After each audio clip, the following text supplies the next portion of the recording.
Suite de ce tutoriel avec cette troisième vidéo destinée à la mise au plan d'un tiroir d'ébéniste sur AutoCAD.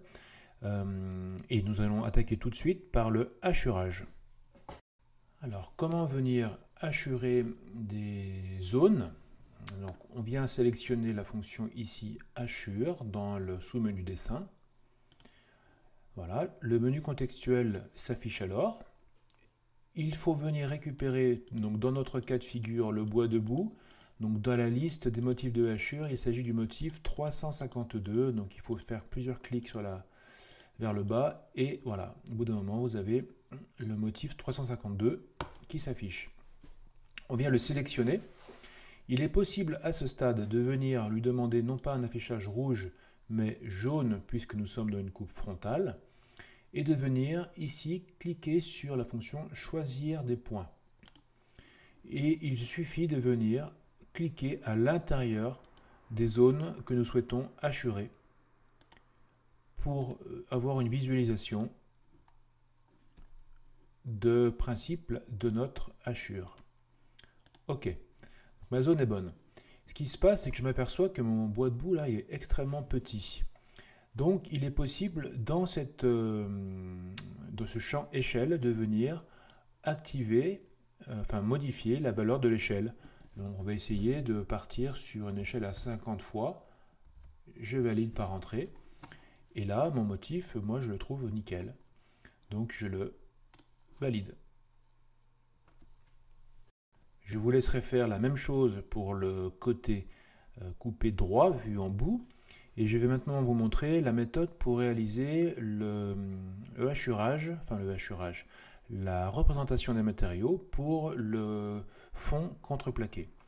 Alors si vous dézoomez et que vous venez de récupérer le petit tableau initial ici, vous avez le contreplaqué donc CP d'épaisseur inférieure à 12 mm dont la représentation se symbolise de cette manière. Alors c'est tout simple, avec la fonction copier, vous allez récupérer ce trait et les deux petites croix de couleur jaune ici, faire un clic droit. On va venir avec un point de départ récupérer le point de départ de notre déplacement et ici venir récupérer un point d'ancrage. Hop, et voilà, votre motif s'est mis à jour. Alors, c'est pas la peine de hachurer l'intégralité d'un panneau. Ça suffit amplement dans cet exemple. Voilà, on peut s'arrêter comme ça. On va faire la même chose pour le côté de l'autre côté, si j'ose dire. Donc on va faire une copie, un point de départ et un point d'arrivée au centre. Et c'est nickel. Voilà pour le hachurage. Donc je vous laisserai donc réaliser les hachurages pour les deux autres coupes.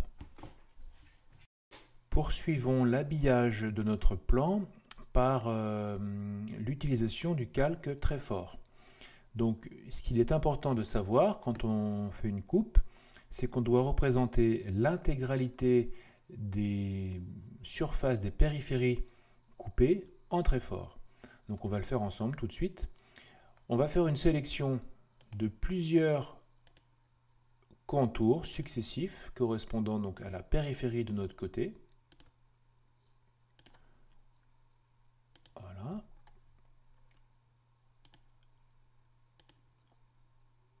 Ok, je pourrais continuer sur plusieurs entités, donc je vais même continuer sur le CP. Voilà, donc, et ces traits-là, qui appartiennent tous par défaut au calque très fin, je vais dire ici que je vais les insérer dans le calque très fort, ici même. Et à l'écran, vous avez donc l'affichage de ces traits en très fort. Et donc, on est vraiment sur une parfaite représentation technique d'une coupe. Je vous laisserai poursuivre pour l'autre côté et les autres coupes. Maintenant, parlons de la cotation. Donc, comment venir coter des éléments. Donc, c'est extrêmement simple. Je vous invite à venir activer le calque cotation ici. Et dans la mesure où vous l'avez coché, donc le calque s'affichant ici et le calque courant. Toutes les entités que vous allez réaliser seront donc correspondantes aux paramètres de ce calque. Donc pour venir coter des éléments, On vient prendre la fonction cote, on prend un point de départ, un point d'arrivée, on vient déplacer la cotation à l'endroit où on souhaite le faire, et on vient poser la cote, etc., etc.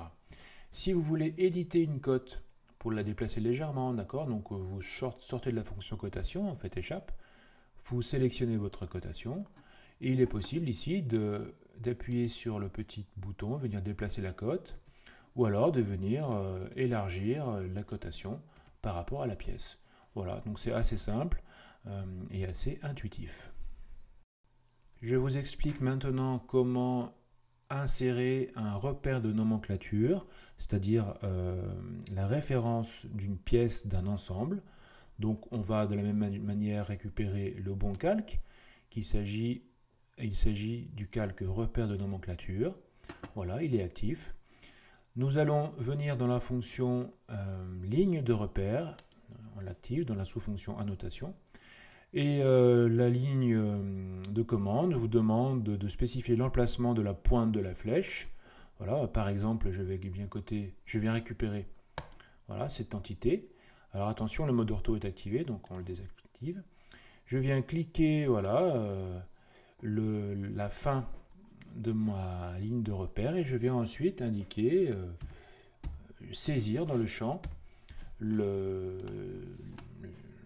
nom ou la référence de l'entité. Voilà, c'est tout simple. Pour venir éditer la fonction, donc on clique bien sur échappe, on appuie dessus et on peut venir déplacer notre ligne de repère, également son point de début.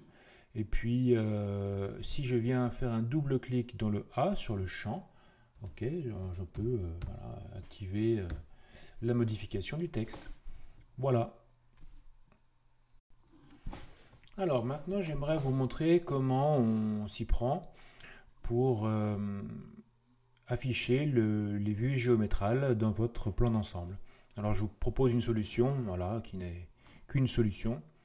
Voilà, donc c'est tout simple. On vient récupérer par la fonction copier les trois vues ici même, hein, de face, de côté et de dessus.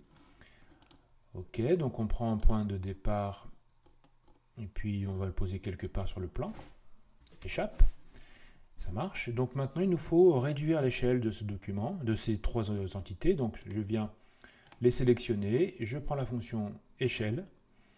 Et en fait, la fonction échelle, elle est un peu spéciale. Il faut cliquer un point de départ.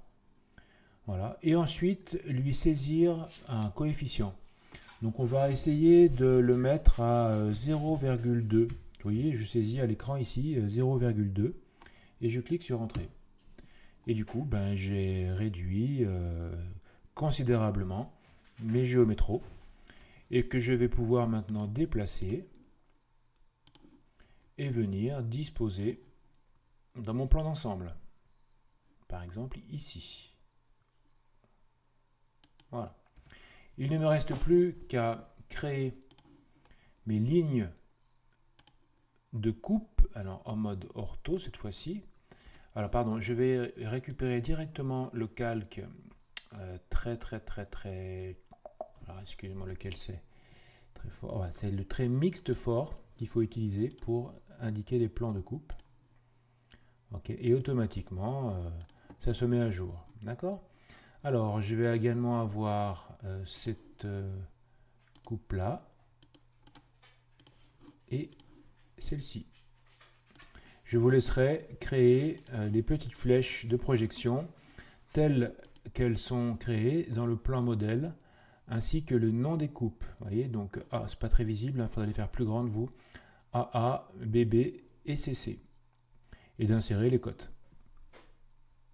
J'aimerais maintenant vous expliquer comment insérer une image au format JPEG ou PNG, quel qu'en soit le format, dans votre plan d'ensemble AutoCAD. Pour ce faire, je vous invite tout de suite à récupérer le calque très fin et le rendre actif. Fonction insertion, et c'est référence d'image raster. Alors je ne sais pas ce que ça veut dire ça, ce raster, mais bon, c'est comme ça. On clique, on vient dans son arborescence de son disque dur récupérer une image associée à votre travail. Dans l'occurrence, moi, je vais réaliser ce tiroir sous Fusion dans le mode render. Je l'ouvre. Alors, il vous demande si c'est bien ça, il vous demande voilà, quelques spécificités, si on veut faire une rotation, si on veut le chemin relatif. Alors, est-ce que vous voulez que votre fichier conserve le chemin pour accéder à l'image? Je vous invite à mettre aucun chemin, ce sera beaucoup plus simple à gérer. Les points d'insertion, je ne sais pas trop ce que c'est. Voilà, on va laisser comme ça, on valide. Et après, il vous demande un point d'ancrage et un point d'arrivée. Voilà. Parfait. On a bien inséré une image. Alors, ce qui est un petit peu lourd des fois, c'est que si vous ne prenez pas le bon calque, notamment j'ai fait un test avec le calque très fort ou très mixte, le contour là, il correspond au calque. On n'arrive pas à le changer. Voilà, donc c'est pour ça que c'est important d'activer le calque très fin. C'est un peu plus sympa. Voilà, après il est possible de dimensionner l'image de cette manière, tout simplement. OK. Il nous faut également mettre à jour les informations dans le cartouche. Alors encore une fois, c'est extrêmement simple, je vous montre. Il y a plusieurs champs qui sont accessibles. Donc plan d'ensemble, c'est le titre du document, on va le garder comme ça. Alors l'ouvrage, on va double-cliquer sur le à saisir. On vient avec le curseur sélectionner tout le texte et on va remplacer par un nouveau texte qu'on va mettre le tiroir et on valide, etc. etc. D'accord, je vous laisserai renseigner tous les champs, la date, le nom, etc. la section. OK. Voilà, donc nous avons plus ou moins parcouru l'intégralité des fonctions et de la méthode de travail pour réaliser un plan technique d'ensemble. Je vous demande bien sûr de poursuivre les 3 coupes pour finaliser ce plan. Et je vous donne rendez-vous pour une dernière petite vidéo qui va être consacrée exclusivement à la méthode d'insertion d'une nomenclature automatique dans AutoCAD depuis Excel. A tout de suite.